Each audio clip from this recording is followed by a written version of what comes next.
Whoa, whoa. WrestleMania. Fighting to survive. Pump it up, everybody. Whoa, whoa. WrestleMania. Fighting to survive. Pump it up, pump it up. Hey, what's going on? I'm squeezing this bad boy in, this Vincent Gambini, this Mamma Jamma, saying stuff, doing things, saying stuff related to the things we're doing stuff in correlation with the things we are saying. 24/7, 365, third time's a third time's a charm, three's company, the whole enchilada, the whole 9 yards, the whole kit and caboodle.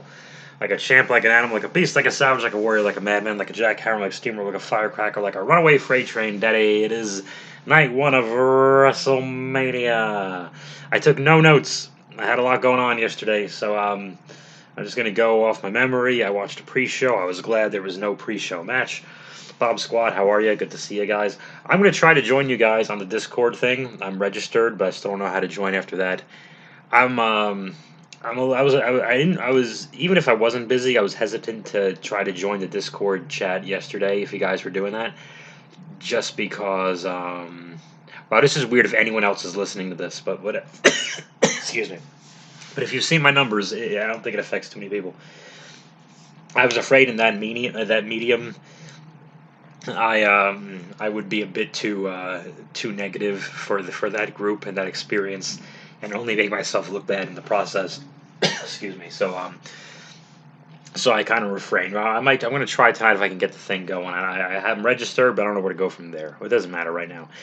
Anyway, there were no pre-show matches, which was good. The first match should be from the pandemic, should be a big part of the show. I'm going to go jump around a little bit. The weather thing, the half an hour weather delay. There's nothing you can do. I can't goof on it, make fun of it. It's a freak thing. Never happened at any pay-per-view for the years before, but it happened. So it sucks. We finally got a chance to see who's good, or who they consider good talkers, and who would do the unscripted promos. You got New Day, you got Owens, who can come in there, and Seth Rollins, or just pros, Sasha Banks, and I think Bianca Belair were in there as well. Just put them up there, and just people who can talk. Paul Heyman, of course. Was Paul Heyman one of them? No, it wasn't. My bad. I'm wrong. It was MVP, of course, and Lashley got interrupted by Drew, and pros who can do things on the spot. And we got to see a bit of that, and blonde ladies in between them. So, but we opened the show. Celebrity I don't know sings America the Beautiful, very nice. And this is where I got pissed off right away. I started this sour. Halfway through, I had to leave. I had to go do a show and come back, and I finished it at like midnight my time. Um, the first live crowd pop goes to fucking Vince McMahon, not Drew McIntyre with the sword and the entrance. But to make it worse, we had to do the curtain call style. Everyone who was already on the show tonight, and everyone who was on a show, including main eventers tomorrow, including Bobby and Drew, who were supposed to have wrestled like a minute after this, or 3 minutes, 5 minutes with those stupid packages. The first pop that Sasha, Bianca, Drew, Lashley, etc., everybody on the show, they don't get. He just robbed the entire roster of their "I'm back for the first time in 13 months" pop. So we can cheer for Vince McMahon. Cheer for I'm going motor mouth today. I'm aggravated. Sorry guys. So we can cheer for Vince McMahon and Stephanie and Triple H. And I don't remember seeing Shane out there, of course. Wow, what a coincidence. Pretty sure I saw Braun out there. And if Shane was out there, I'm wrong. Then my bad, I'm wrong. But uh, yeah, so all these people who have hated each other in these feuds for months that can only be settled at WrestleMania are calmly standing next to each other, trying not to cry. Wait, no. So no one takes us seriously. Was Bad Bunny out there? I didn't say Bad Bunny out there. He's on a truck. We'll get to that. So finally, after half an hour, we have Drew and Lashley. Does Vince McMahon hate the fans? First of all, Drew has to enter after we just saw him. It's like it's like when you say goodbye to someone and then you accidentally see him like 10 seconds later and you're like, oh, this is weird. He did that with Hello. So I have a sour taste in my mouth already. Drew and Lashley have a great match. Big, hard hitting. making noise when they hit each other type of match, and Lashley wins the thing. For what reason? Last minute distraction from MVP, so Drew could miss the Claymore. He gets stuck in a hurt lock. Lashley and Drew, Lashley kicks out of the 3 big future shock DDTs, and I'm sure Drew cooked out of some big stuff too. Great Clash of the Titans type of match. Just why would they? What is that? Why are they hell bent on making people sad? Just make them happy. Everyone wanted this moment for Drew, and he got screwed 2 years in a row. Geez, as far as I'm concerned with this stuff, nothing to do about last year. But come on already. So not happy. Second match, I'm pretty sure was the many women tag team match things. Let's just jump ahead. Natty and Tamina win the thing. Makes perfect sense. Natty not being on WrestleMania is not good. So I'm glad she's on, and she'll be on again tonight. We're her and Tamina. Well, I guarantee you they're going to lose to Team Naya because Reginald is Somalian, and Shayna Baszler will be an afterthought. Guarantee it's going to happen. This is 2 matches in a row where the heels win, which brings us to the third match, one of the 2 big delights of the night. Cesaro and Seth Rollins have a great back and forth match, and hey, what do you know? One of the biggest reactions of the match is when Cesaro looks at the crowd, waves his finger in the air like he's going to do the swing, and he didn't do the swing yet. He did it a little bit after. He got cut off on that attempt, but what? Interaction with the live audience got the bigger reaction than so much stupid pre-produced crap. We wait 13 months to see a live WrestleMania, and before we have a celebrity that we don't know sing the national anthem, I think it was right after, we have like a 7-minute non-funny repeat promo of the pirate theme with 2 narrators interrupting each other that makes no sense, helps nobody. We waited long enough. We don't need. I understand why we needed the crap last year. It was overproduced, but we needed to fill the time and give you everything we could possibly give you without a live audience there. But now, this is just. They just hate pro wrestling. I don't understand. Cesaro and Seth Rollins did great pro wrestling, 23 swings or whatever it was. But without that, I was more impressed with the airplane spin thing, which turned into just no hands and Seth being on Cesaro's shoulders, whatever that was called. I thought that was amazing. I mean, he can't do it all the time. He can't do it to everybody, clearly.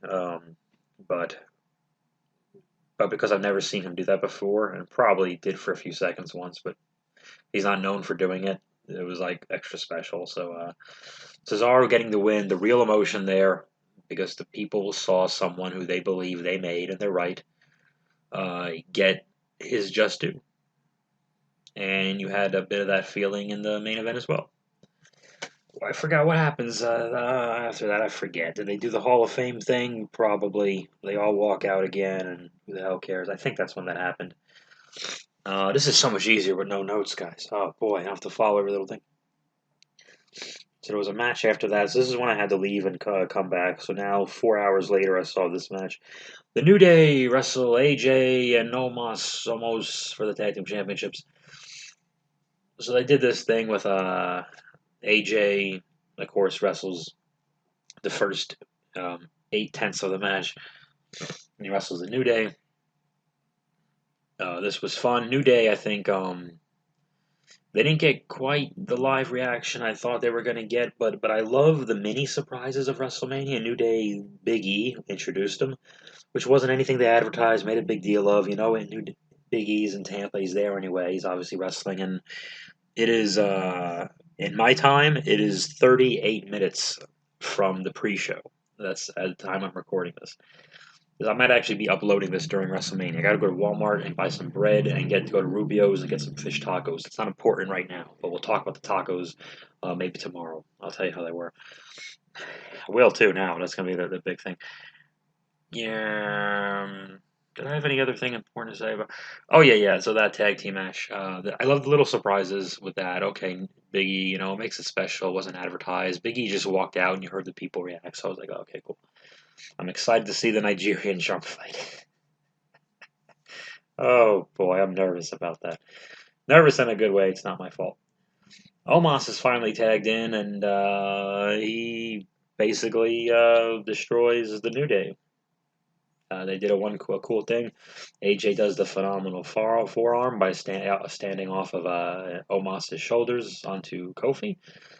Kofi, Omos's finisher is he gives you a big double armpit slam. He picks you up at both your armpits and a big bump, so it's a double armpit slam. And he puts his foot on your chest. Just like Bobby Lashley does the booby slam, Omos does the double armpit slam. I'm going to call these moves by what they are. One foot on the chest, you don't see that enough. I hope they don't overdo it. You don't see that enough. 1, 2, 3. Omos and AJ. This will be interesting. New Day isn't hurt at all by this. They're not. Omos is not the only guy in the tag team having his first match on this show. Because I think the next match, hope I'm right, was Bad Bunny and Damian Priest versus The Miz and Morrison. We have this excessive, unfunny thing with 98 people in bunny costumes coming out for Miz and Morris's entrance. I will find out, I'm sure, in the future which NXT wrestlers had to be bunnies, and they'll talk about it on God knows what. I think somebody, one of the current superstars on Twitter said, I hope Adam Rose was one of the bunnies, just for poetic justice. I doubt it. He's insane, I think. Bad Bunny comes to the ring on a diesel truck outside. He's riding a truck from the outside for some reason. We're supposed to be very, very scared of this guy who's never had a match before, who's not a professional athlete, but he did win a Grammy. So the wrestlers should be very worried about that, I think. So we do a reverse gimmick here, the last one. Bad Bunny, the guy who's never wrestled before in his first match, was his tag match, which is at WrestleMania. Bad Bunny wrestles most of the thing up top. And the same thing with Pat McAfee. Everyone's ranting and raving. How great was this guy's first match?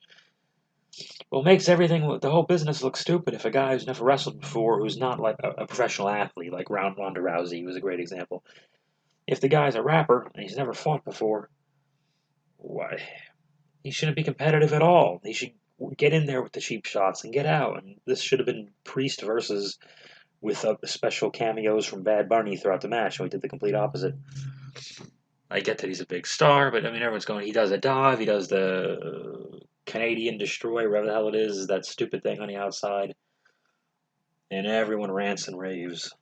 I think him and Priest did a double Falcon's Arrow thingy. And somehow Bunny pins the Miz, I forget how. I really do. There's a bunch of finishes, and Bunny pins the Miz. So there you go. I forgot what he beat him with. Or maybe Priest hit a thing and I forget. Would Bunny have gone off the top? I bet you Bunny went off the top. I don't remember now. But everyone was happy. I don't know how long this Bad Bunny thing is going to stick around, but if it keeps making the money, it's going to stick around. Did it do? This is the point where I think it stopped doing Damian Priest a favor, and it's going to kind of become a hindrance. I think whenever it's time for Bunny to take time, maybe just have Damian flatten him. I don't know. Damian's a big rock star. I can see. I don't have a problem with the Bunny spotlight. That's not even my issue. With other celebrities, it might be, but I think Bunny's so beneficial to a product of such a dwindling fan base all the time. And AEW is dwindling too, by the way. Don't let them fool you. Whatever lies those Meltzer and those idiots try to spin, there's less people watching all wrestling. It's bad. Wrestling's in trouble, folks.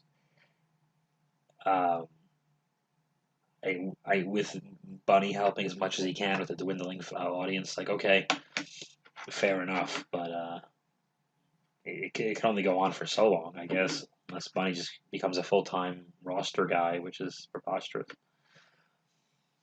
Who knows? Maybe Damian Priest as a babyface is still the way to go. Just let him be a cool dude. He was doing fine for a bit, for a few weeks before the Bunny, but he's still doing fine. Maybe got hurt for a little bit. I think that's why they were back and forth. And if it's a singles attack, who knows? You know what? Maybe before this was the stupid goddamn Braun Strowman versus stupid goddamn Shane McMahon, a stupid goddamn Steel Cage, stupid goddamn WrestleMania Night 1 on a stupid goddamn weather delay. I forget if Bunny and Miz if the Bunny tag was first or the Cage was. Either way, the Cage happened. Braun ripping the cage from the side of it was interesting. I haven't really seen that. Just tearing the cage apart to get Shane back in when Shane does something stupid, which I think the announcers fail to tell you is that after all this calling Braun stupid, Shane does something stupid. Of course, Shane beats Braun's ass during a whole match because he's a 55-year-old non-wrestler. So they still made Braun look stupid. Shane takes the heroic big bump from the cage into the ring, which we knew he was going to do in some form or fashion. He does a stupid coast-to-coast thing. So this is still Shane's jerk-off fest. This entire 2 months is just Shane whacking himself off and jizzing in our faces. It's exactly what it is. This is just Jizz McMahon all over the place. That's what I'm going to call him. I'm going to call him Jizz McMahon because all he's doing is jizzing in our faces on our TV screens and on our computers and on our phones, and just getting jizz all over the place. So I'm tired of Jizz McMahon. Yeah, I'm glad they got this out of the way. Of course, Braun should be just dismantling him in 3 minutes. But no, they had to have Shane kick Braun's ass, and then Braun hits his. Yeah, that's right. Braun had to hit his finish after the big dive that Shane took back into the ring. Why would you hit your finish? But whatever. So Shane's really can still sort of look like the cool heel and the hero here, even though waste of time, waste of jizz. The main event: Sasha Belair and Sasha Banks and Bianca Belair. Um, no special entrance for Sasha. I was a little like, I kind of thought in the same realm of Charlotte had a helicopter 2 years ago. That's the thing. It's not that Bunny got the truck. It's that nobody else got shit. So that's why, if like a few other people, like Drew could have got something. Jesus, you couldn't have a bunch of dudes in bagpipes come out and play Drew out or whatever the fuck. Lashley could have got something. Roman better fucking get. He won't, but Roman should get. Edge should get something. Um, but yeah, it was kind of a letdown. That okay, we'll just bring us. You're telling us she matters. So there was a tease. So basically, at the same time on the Twitter, it's a social media application. I don't have time to explain it. They announced, okay, Bianca and Sasha's going to go last. Okay, fine. Very good. And immediately after, Becky Lynch teases on her Instagram. She has some kind of message, but the capitals, the first letter of each part of the sentence is capitalized and it spells out night one. And then she did another one with night two later on today, I think, that says just kidding. So whatever. So basically, it was Becky Lynch teasing that she's going to run in or have some involvement in this main event. She did not, of course. Really great match. The people are replaying two moments, which I think are the worst moments of this match that I liked a lot, by the way. Just so you know, they had the stare down with mostly Bianca like crying at the moment, which is cool, but she's supposed to be in for the fight of her life. And afterwards, way worse, Sasha, who's used to being on, who knows at this point, you're on camera all the time when you're there. Sasha's smiling after she loses the main event of the biggest match of the year. She should be angry that she lost. But no, she's smiling because it's wonderful that they have two women of color in a main event. Absolutely wonderful. No issues there whatsoever. But does the title matter? Like, am I that old? Am I out of touch? I feel out of touch. I just, Bianca and Sasha had a hell of a match. It's my favorite match of either one of them in a long, long time. Sasha's matches on TV I usually don't go for. I love her pay-per-view matches. She has time to stretch. I mean, stretch time. I mean, not literally time to get limber, and you should always have time to stretch. No, but you know what I mean. Just be able to stretch, and it kind of shows her creativity and her toughness. People forget how tough Sasha is. I know that the size. Sasha does not have the size on pay. The casual fan looks at Bianca and Sasha and goes, Bianca should be done with her in a few minutes. But Sasha's very smart. She's very good at using creative offense to take people out. It's hard being a smaller heel and getting any heat on anyone. And I think she's really gifted with that. I mean, Bianca did bounce her around for a good 5 minutes or so, which is fine. And then Sasha used her brains and cheated with the hair and all that stuff and was able to, show the experience. She's been in these big dance situations before, and Bianca hasn't. They're telling that story. And the announcers did a good job of telling that story, too. I really should mention that. So that was all terrific. Um, Actually, you know what? Maybe I'm wrong. No, I'm half wrong. I'm half right. The clip of Sasha smiling, I think, was not on pay-per-view. I don't think it was WWE cameras that picked it up. I think it was a fan's camera or something. But there's still cameras everywhere. I don't know. I mean, I don't even mind so much in like the documentaries later when they reflect back about how great that was. Like that's different to me. But for this is like the SmackDown Women's Championship at the main event of WrestleMania should mean everything to Sasha. And I could forgive that moment and the crying moment up top if they would just. A cool entrance for Sasha, I think, would have been due. Maybe it's a COVID thing. You can't have you're trying to have less people running around. But yeah, we have 48 bunnies for some fucking reason. I don't know the answer to that. This was not bad. When I watched the second half upon getting home, I had a much more enjoyable time than I did watching the first half. I did not like Vince McMahon stealing that, getting that pop. He does not deserve at this point, in my opinion, for a whole lot of reasons, for a lot of ways he's treated talent. Um, Not really a fan right now, so I didn't feel very positive. I thought there should be okay. Do the anthem because we always do the anthem. No 5 minute unfunny pirate writing. Do the anthem. Okay. Pause. Dramatic pause. I almost said lights out, but they're outdoors. We knew that. And then again, without the weather thing, or even after weather thing. Okay, the weather's back. In 2 minutes, the weather's back. Okay, we wait. Any moment now. Just pause, and then Drew's entrance. And that don't tell him it's going to be first. Okay, they told us Bianca Sasha would be last. Okay, fine, and we figured Drew Lashley would be first, but they didn't tell us it gets to be so. Because I'm assuming Asuka and Ripley are first tonight. I don't know the answer to that. That's my logic. Logic would dictate. So who the hell knows? Deductive reasoning and context clues, folks. If Roman Edge and Bryan is last, I don't know. I'm rambling off, and there's nothing I can add. Unfortunately, Bob Squad, that you're not going to hear rambled about in the pre-show.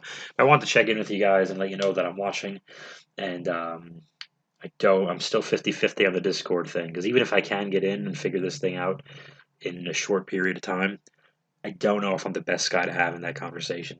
It might not be good because I value that group a lot, and I want to keep it that way. So who knows? But I will check in with you tomorrow on the hardest part of the ring.